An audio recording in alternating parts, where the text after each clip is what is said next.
So today we are actually looking at a classic from 1988 called Working Girl. And it was said to be kind of a feminist, trailblazing kind of movie during its time. I guess so. I don't know. I had never seen it before. We watched it today. Have you saw it before, right? I saw it like probably over 20 years ago, and I remember bits and pieces, but like that's the impression that I always got, that it was kind of like it was a working girl. Yeah. You know? Basically, it's about a girl who is trying to climb in her job in New York City. It was very 80s, like mergers and acquisitions and, shoulder pads and I know, the clothes are horrible. The people hair. doing cocaine. The makeup, too, was just like insane. It looked like, a 4-year-old, playing with makeup on people's faces. But that's fine. I mean, that's fine. That's the time period. But let's talk about how this holds up today. I mean, honestly, it felt like it was kind of teetering on the edge for me until Harrison Ford's character came in. And I feel like that's where it kind of just started going really far downhill. I don't remember much, but I remember like having in the back of my head this idea that it was kind of like, it was this, homage to the working woman of the 80s. And now I saw it and I was like, no, it wasn't. It was a train wreck. Yeah, and all the characters, didn't have any agency. I mean, the men control everything. So let's just talk about the relationship between her and Harrison Ford first. What was his name? Jack Trainer. I felt like the character of Tess was just so meek, so accepting and subservient, and it was Cinderella. It was Cinderella. Except not a modernized version of it. I mean, instead of like sweeping the house, she was somebody's secretary, which I guess in a corporate environment is sweeping the house. Exactly. Yeah. It's like, I will bring you coffee. I will do, like it's the equivalent. Right. It felt very much like a man wrote that character. Yeah. She took everything, like she rolled over and took it, you know what I mean? Like, especially with the boyfriend cheating, is like in 3 days he proposes again, and she says maybe, and she's like considering it, and her best friend is like, why aren't you giving him a second chance? And even like the strong character, which is like the antagonist, Katharine, she rolls over and takes it. She's kind of like, well, since you're gonna call somebody and get me fired, I'm just, just gonna walk that way and just like disappear. It's kind of like, really? Yeah, the relationship between the women were strange as well. The relationship between her and the best friend were definitely strange. I mean, most of the time it was fine, except for the part about the cheating. She seemed to think that, Tess should give him another chance, which didn't make any sense why. Like, she was actually mad at Tess for putting her career above him, which is one of the reasons why he got mad at her and said he wanted to break up with her, is because she was always talking about herself and her own career, which actually never happened. They were always talking about him. Yeah. Which, I mean, he was supposed to be a bad character, so I mean, I'm sure that was kind of meant to be like that. But it's just really strange, though, that her reaction to that whole cheating scenario, because she didn't even really question it. Like, she went and saw him, she called him a snake, but not really even that impassioned, and just turned and walked away. Like, she just took so much shit. Her whole character is like, Yeah. Like, okay. So meek, barely even asserting herself. I feel like that's what a man felt like a woman should be in the workplace. Just very like. And it's like throughout the movie, it was rewarded. Like we start the whole Ford, interaction with her being kind of like, oh, you look like a woman, right? And oh, let's talk about that scene, because that was the moment where I was just like, what the hell are we watching? It's like it's so many things wrong here, so many red flags. So she goes to meet. Was she meeting him? Was she supposed to be meeting him? Because she said, like, why didn't you tell me who you were then? They were supposed to meet the day after. Okay, so it was just coincidental that they were in the bar together. No, she was looking out for him because she wanted to do like a casual introduction, like I just ran into you before. So he walks over to her and he says that she doesn't look like the other women here because she's not trying to dress like a man. She just looks like a woman. I think like what caught me is kind of like, oh, you look like a woman, let's not exchange names and do business. And immediately after that, he orders tequila shots. Right. It's kind of like, rape date. Yeah. All the signs are there. It's like, don't do this. Like, this is stupid. But, and she does get just tipsy or drunk. I don't know. She had an antihistamine, she said before as Which well. wasn't valued, really. Yeah. It tells him that it was an antihistamine, but it's like, it's such a, I guess, 80s and before, like, trope of, we start off with, like, an almost date rape, and it, Right. like, blossoms into this, like, wonderful fairy tale romance. It's like, no.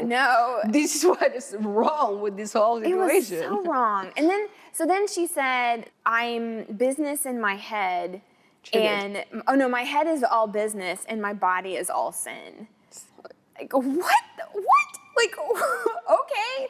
That's definitely something you want to tell, like, a potential, business person. I mean, she didn't know who he was then, but, like, I'm sorry. I would never say that to anybody. But that was, like, a business function. It was, yeah. So she does she passes out in the cab, and he doesn't know where to take her, so he takes her home, of course. Set up for date rape. But here's the deal, like, takes her home, takes her dress off. Yeah. It's like, puts her in his bed. You could just as easily go through her purse, pick up her ID, That's and true. like Yeah. see where she lives and take her to her own house. You didn't have to sleep with her in her underwear in your bed. Exactly. It's That like, wasn't necessary. It's like the way that your mind worked out on that one. Like, But then the next day she meets him, and he is the business associate that she's supposed to be meeting with. And, she's the one who feels stupid over that whole thing, which she shouldn't. yeah, but like kind of stupid, and at the same time kind of like, it's like, oh, you saw me naked. So their relationship starts from there. And they go into this business deal together. He doesn't really respect her throughout the whole thing. Anytime she tries Nobody to do does. anything, nobody respects her. She's like the worst main character a movie can have, because she barely drives the story. That conversation they had right before they were about ready to go to the wedding, and she was going to take the meeting. Well, it wasn't really a meeting, but he thought it was a meeting by herself. And he's like, "No, you need me. You have to have me there." And it's like, okay. Does she though? Like, does she? He's like, he throws an actual fit, acting like she can't do anything without him, and she just seems to be like, okay. That whole scene just like weird. it didn't make sense. Just like neither one of you needs each other, really. No.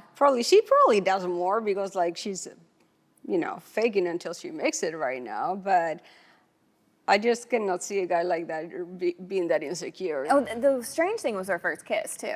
It was after that one business meeting they took with I don't remember who it was, with Trask, something like that. Yeah. And they're walking down the stairs, and they just turn around and make out.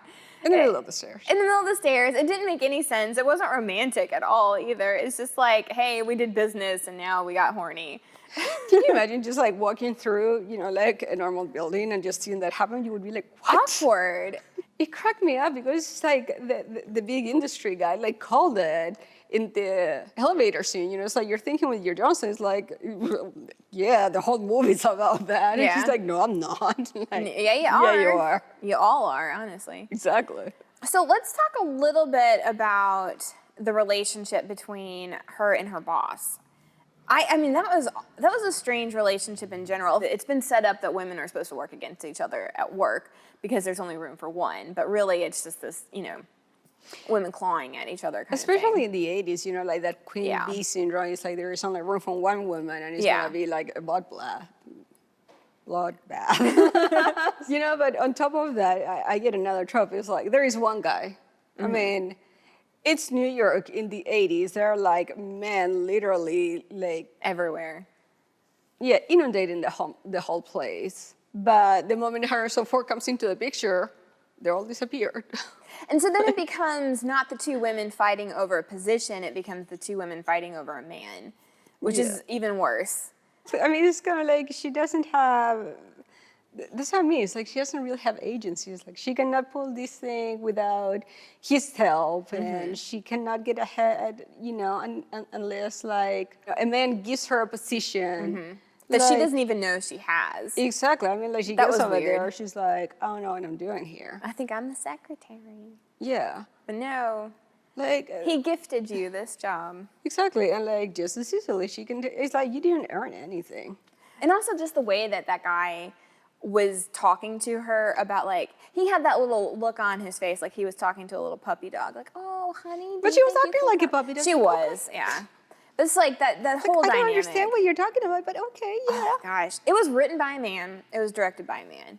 And I think that was very apparent. And I think that you can have great, strong female characters and men having written and directed them. That's fine, but this one didn't. I don't know, in the culture or for what it was, back then it was groundbreaking. And Maybe different, it was empowering for women to see any woman doing a role like that.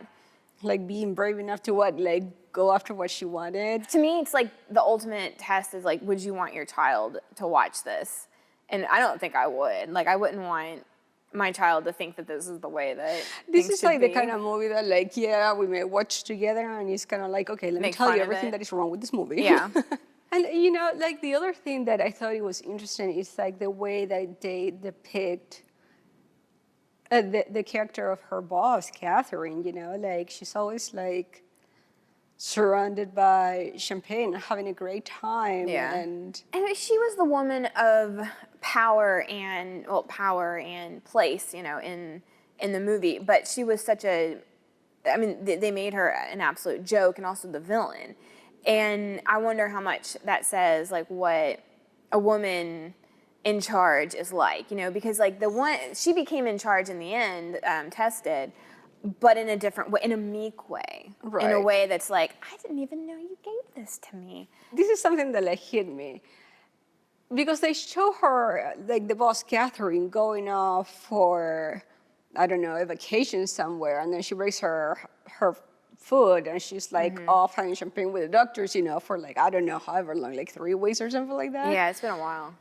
No woman that was working in the 80s and got to that position, whatever it was, which obviously was powerful, would have ever done that because they were working their asses off Exactly. to keep that. Yeah. So it's like, that's bullshit to begin with. That was something else that occurred to me. They were 30. Both of them were 30 in that movie. And, like, for them to have that kind of a place, I don't know. I mean, I was 3 when this movie was made, so I don't really know what the workplace was like during that time. And so I just really wonder, like, were women at 30 really that high up? No, I mean, it was the 80s. Every story that I've ever heard, especially from like the women that made it, were like, I worked my ass off. I worked 90 hours a week and I couldn't have children. And that's, why they got to, and you see them now, they're like older women now who don't have children and gave them all to the career because they didn't have an alternative. So this whole idea that like she was out partying, like That's not realistic. Out of work for like 3 weeks. I mean, like we cannot do that shit right now. No, we can't. I mean, it was a fairy tale movie. Yeah. I remember my mom was one of those women, like she was a housewife and she wanted to work and like, seeing a movie like this one must have been that it's kind of like, someday I can be that too. And actually, newsflash, she wasn't. Yeah. Because it was a fairy tale. It doesn't work that way. Granted, we see movies like that today, even where it's like a very unrealistic situation where like a 20-year-old is working in a high position in New York, and it's like, really, come on, So we can give them that one, I guess, even though it's a silly representation. But there was one other scene. She was cleaning up her boss's house. Oh my God. Okay, it's just one shot, and she's in only her underwear. She's bare-breasted and in heels, and she's vacuuming. I'm sorry. Why? First of all, why did she take all her clothes off, and why did she put heels on and like topless? Who vacuums topless? There is really no possible scenario that runs through my mind that is kind of like, No. Sure, I'm It's gonna just wear like- heels for vacuuming. That's Somebody like else's house. That's what Like- they really thought, though. That's what they really thought she should be doing. You know what I mean? Like cleaning house in that seductive way. But I just remember being enough of a cultural turning point that it made an impact of me as a kid. So like to watch it again, like as an adult and be like, really? There's movies like that, though, that you watch as, a younger version of yourself. And because it's like the way that society thought at that time. And so you think it's normal. And so something you think is a strong woman is really just these two guys' version of a strong woman was. There's some things I feel like you can maybe be like, okay, well, that's a product of its time. I can still enjoy some aspects of it. This is not one of them for me. Like, No. there's nothing about this I enjoyed other than making fun of it and laughing at it. But maybe if it did something for people back then, I don't know. I mean, you hate to like, it doesn't hold up, but I'm not saying that it wasn't. It did not hold up at all. Yeah, I'm not saying that it wasn't something groundbreaking at the time, because it sounds like it was.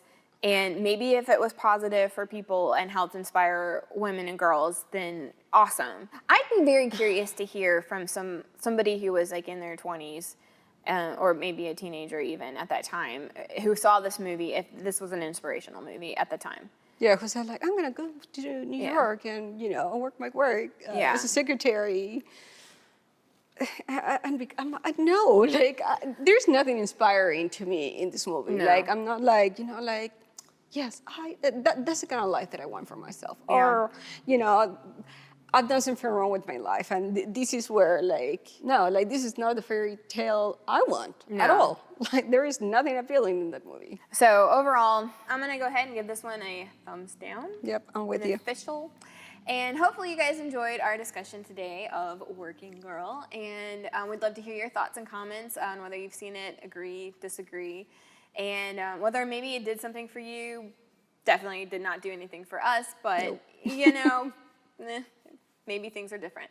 So if you like this video, please subscribe to our channel. We're going to be reviewing a bunch more movies. If you would like to go subscribe to our Patreon page, we do have that as well, other PM and Pictures productions. So thank you for joining us, and we'll see you next time. Thanks.